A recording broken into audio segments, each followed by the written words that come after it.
નમસ્કાર દોસ્તો, સ્વાગત છે તમારું અમારી ચેનલમાં. વૃદ્ધ પિતાનું અધૂરું સ્વપ્ન. ગુજરાતના એક નાના ગામ રામપુરમાં એક વૃદ્ધ પિતા રહેતા હતા. નામ હતું રમણલાલ. એક સમયમાં તેઓ ગામના સૌથી મહેનતી અને સન્માનીય ખેડૂત ગણાતા. તેમનું ઘર ગરીબ હતું, પણ સંસ્કાર અને પ્રેમથી ભરેલું હતું. પત્ની કાંતા સાથે મળીને તેમણે એકમાત્ર દીકરો મનોજને ખૂબ જ લાડકવાયો ઉછેર્યો હતો. રમણલાલ પોતે ઓછું ખાતા, ઓછું પહેરતા, પણ દીકરાને સારી શાળા, સારા કપડાં અને સારા સંસ્કાર આપવા કદી કચાશ રાખી નહોતી.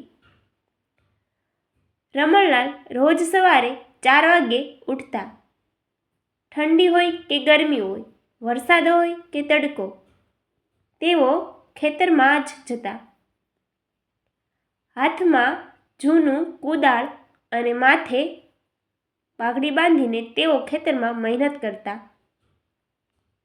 ઘણીવાર કાંતા તેમને કહેતી, આટલી મહેનત ના કરો, શરીર થાકી જશે. પરંતુ રમણલાલ હસીને કહેતા, મારું થાકવું મહત્વનું નથી, મનોજનું ભવિષ્ય મહત્વનું છે. સમય પસાર થતો ગયો. મનોજ શહેરમાં ભણવા ગયો. રમણલાલે ખેતરની અડધી જમીન વેચીને દીકરાને કોલેજમાં દાખલ કર્યો. ગામવાળા ઘણીવાર કહેતા, રમણભાઈ, બધું વેચી નાખશો તો વૃદ્ધાવસ્થામાં શું કરશો? રમણલાલ શાંતિથી કહેતા, મારો દીકરો જ મારું ભવિષ્ય છે. મનોજ ભણવામાં હોશિયાર હતો.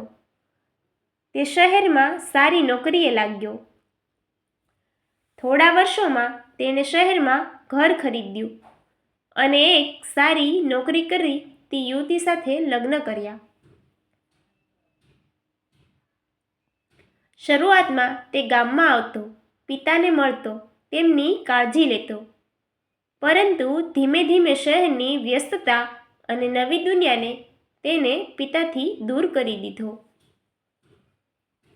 કાંતા બીમાર પડી. રમણલાલે ખૂબ સેવા કરી.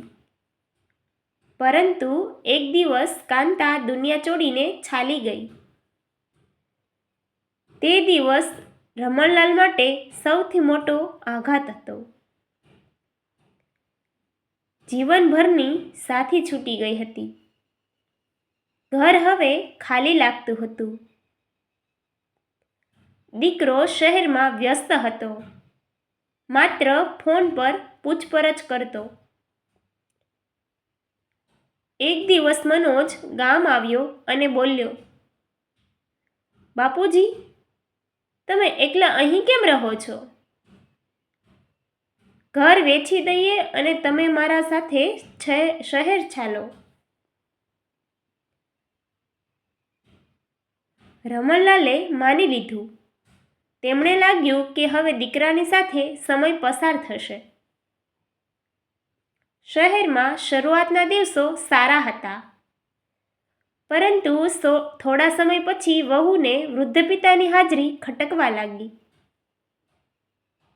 તેને લાગતું કે ઘરમાં બાપુજી હોવાને કારણે તેમની સ્વતંત્રતા ઘટે છે.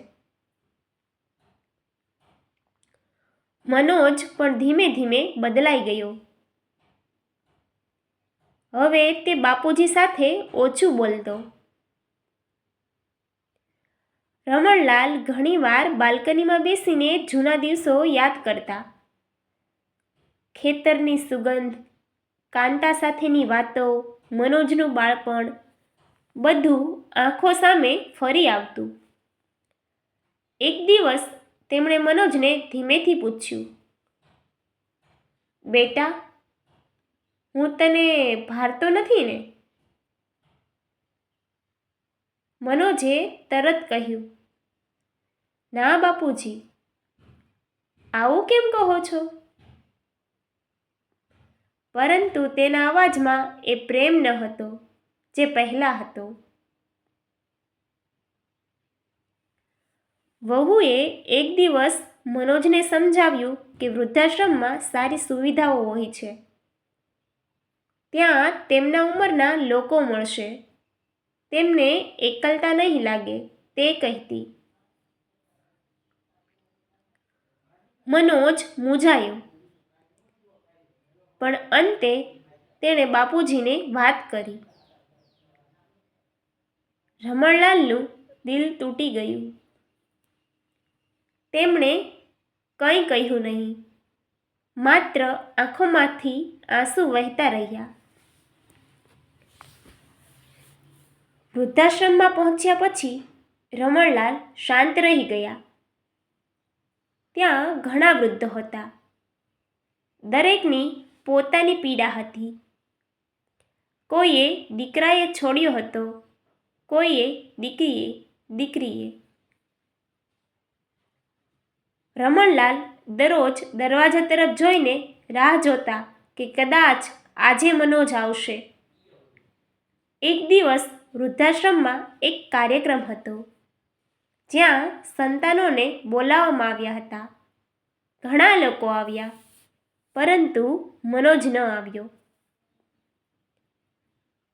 તે દિવસ રમણલાલ રાત્રે ખૂબ રડ્યા.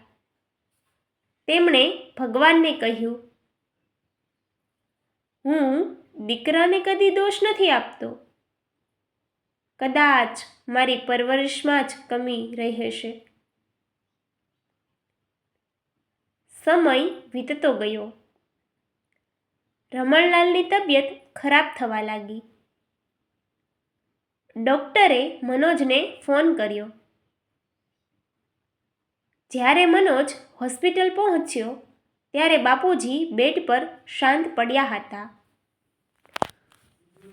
તેમણે ધીમેથી આંખ ખોલી અને મનોજનો હાથ પકડીને કહ્યું, બેટા, ખુશ રહેજે.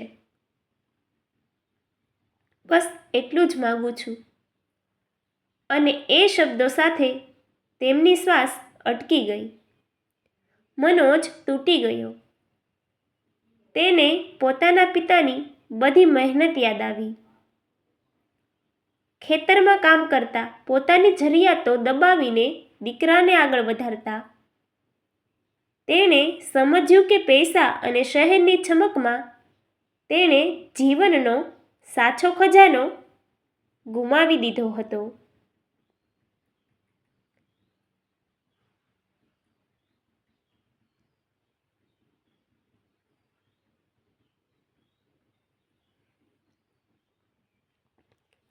પિતાની ચિતાને અગ્નિ આપતી વખતે મનોજ રડી પડ્યો. તે મનમાં પ્રતિજ્ઞા લીધી કે હવે તે પોતાના સંતાનોને સંસ્કાર શીખવશે, માતા પિતાની સેવા શીખવશે.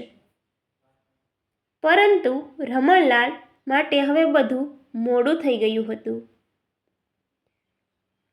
આ વાર્તા માત્ર એક પિતાની નથી, પરંતુ એ દરેક વૃદ્ધ માતા પિતાની છે જે પોતાના સંતાનો માટે આખું જીવન અર્પણ કરી દે છે અને અંતે માત્ર થોડી કાળજી અને પ્રેમની આશા રાખે છે. વૃદ્ધ પિતાનું હૃદય નાજુક હોય છે. તેને પૈસા નહીં, માત્ર પોતાના સંતાનોની સાથેનો સમય જોઈએ છે. Thank you.